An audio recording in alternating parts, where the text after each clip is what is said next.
chers téléspectateurs du RPB TV, on vous dit bonjour, bonsoir. On dit toujours, ça dépend de l'heure à laquelle vous nous regardez. Nous sommes à Bruxelles.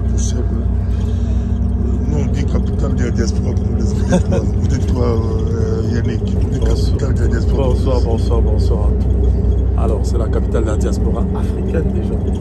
Voilà. Donc, c'est toujours un plaisir de se retrouver, d'échanger.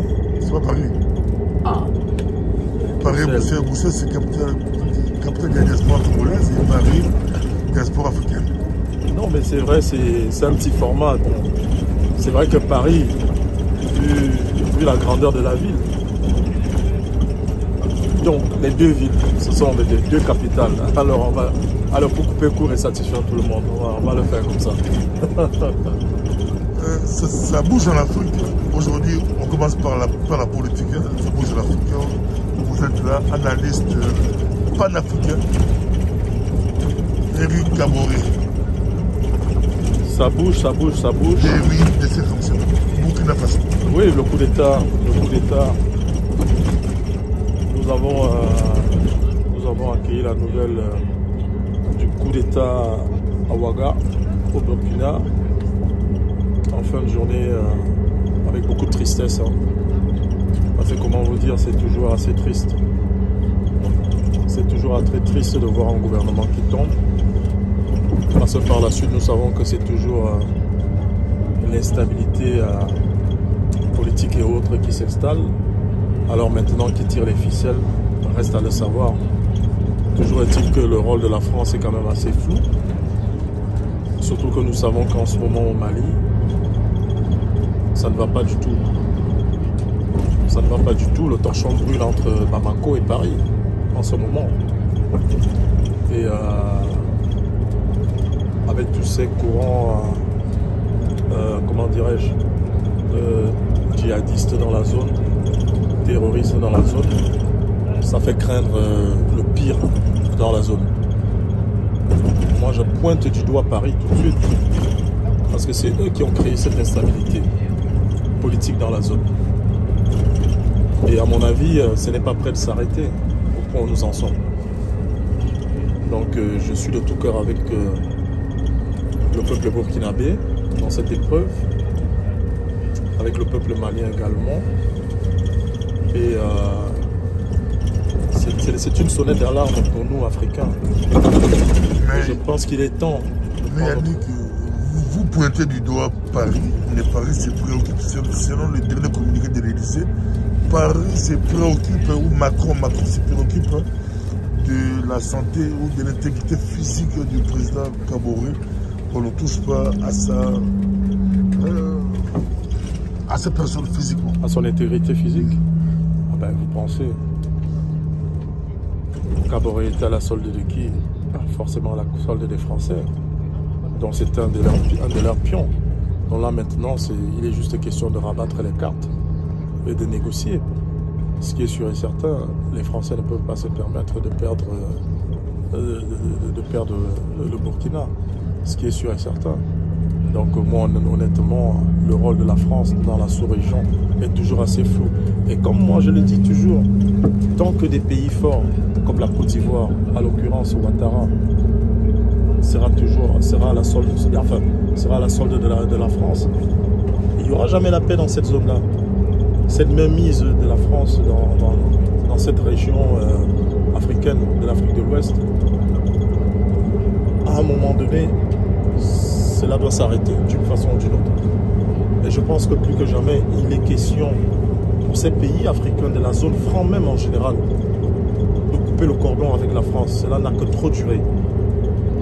Donc si nous voulons une stabilité dans cette zone-là, il est temps que les Africains, en soi-même les élites africaines, à un moment donné, décident d'avancer réellement.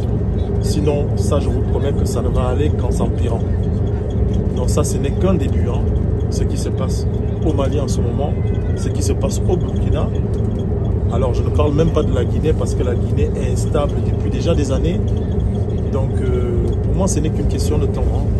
Ce n'est qu'une question de temps avant que cela ne se propage dans le reste justement des anciennes colonies françaises.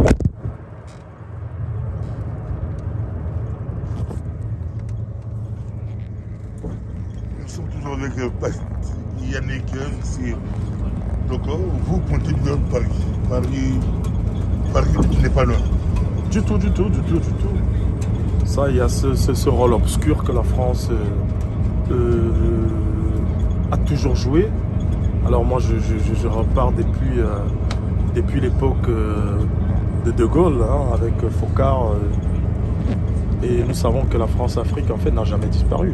Donc il y a toujours ce rôle obscur et nous savons que, bon, la France, ce sont ses intérêts.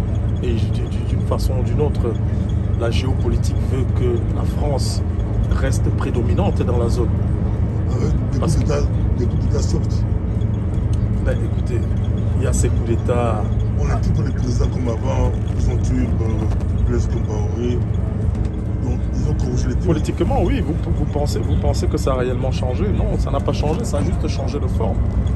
C'est pas parce que Macron il arrive au pouvoir que les choses ont évolué. Le système n'a pas changé, c'est toujours le même système opaque. Donc là, il est question de toujours asservir ces pays et toujours d'avoir cette mainmise, justement. Et surtout avec les Russes, qui de plus en plus aimeraient s'implanter, comment dire ça, dans cette zone d'Afrique de l'Ouest et tout. Donc les Français sont sur le qui-vive. C'est un coup des Russes ou des Français? Je ne dirais pas que c'est un coup des Russes. Là, pour le moment, nous avons juste spéculé.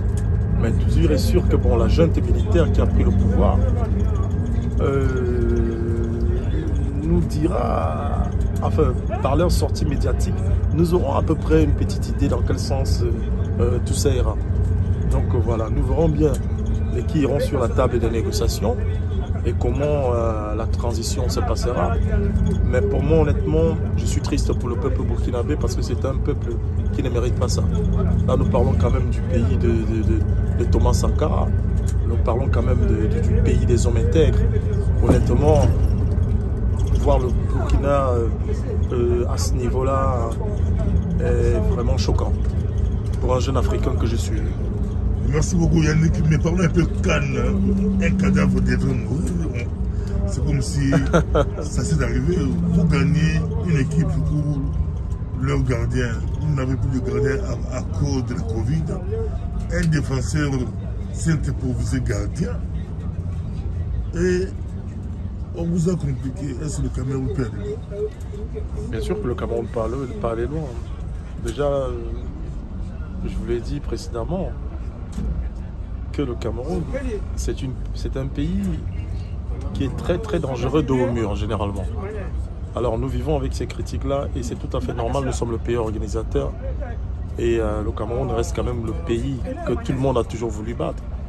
Et par rapport à la situation avec les Comores, moi j'aime bien une approche, que nous puissions avoir une approche intellectuelle en toute chose. Déjà quand on parle des cas Covid, je suis désolé, je l'ai dit hier, c'est pas le Cameroun qui fait les tests PCR, c'est la CAF et ses médecins qui procèdent à ces tests. 3 gardiens disqualifiés, un défenseur qui devient gardien. Ah ben, le Cameroun a peiné pour gagner le match. Vous pensez véritablement... Et ils ont joué, on a fait sortir encore un joueur. Oui, qui a eu un carton rouge mérité. Alors, vous voulez qu'on fasse quoi? Alors qu'on pardonne tout, je vais dire, ça reste un match de foot, hein. Il fallait bien que le match se joue. Et une chose est sûre et certaine, si même le Cameroun voulait manipuler quoi que ce soit, je ne pense pas que ça aurait été face aux Comores. Donc à un moment donné, j'aime souvent que nous ayons, que nous réagissions avec un esprit quand même assez rationnel. Donc là, nous sommes complètement dans l'irrationnel. Dans tout ce qu'on entend ici et là, les théories de manipulation, alors de complot, comme quoi le Cameroun aimerait garder le trophée. Je pense que s'il fallait le faire, ça aurait été contre des grosses écuries que le Cameroun l'aurait fait. Mais bon, je ne vois pas notre intérêt de traficoter un match contre les Comores, qui n'est pas une foudre de guerre. Donc, en toute logique, pour moi, c'est un débat qui est clos. Donc, si les gens ont des questions à poser, ben, qu'ils aillent poser les questions à la CAF, hein. Nous n'avons rien à y voir. Le Cameroun passe quand même. Le Cameroun passe, il a mérité. Ça a été mérité. Le Cameroun a fait un match moyen. Ils ont été concentrés parce que ces matchs-là aussi, il fallait les jouer. Dites-vous bien qu'il y a une pression médiatique et un acharnement même sur ces joueurs camerounais qui sont sur le terrain. On les a sentis un tout petit peu crispés. Mais dites-vous bien que le Cameroun reste une grande équipe. Hein. C'est une nation de foot.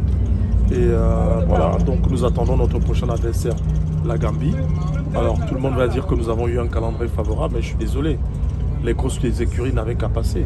Si ces équipes sont arrivées au stade des éliminatoires directs, c'est parce qu'elles avaient le niveau. Donc, on vous a félicité au niveau du micro du Pasteur par rapport à l'organisation, mais un entraîneur soit belge qui fustige l'organisation de la CAN au Cameroun. Il dit qu'il n'a jamais vu ça.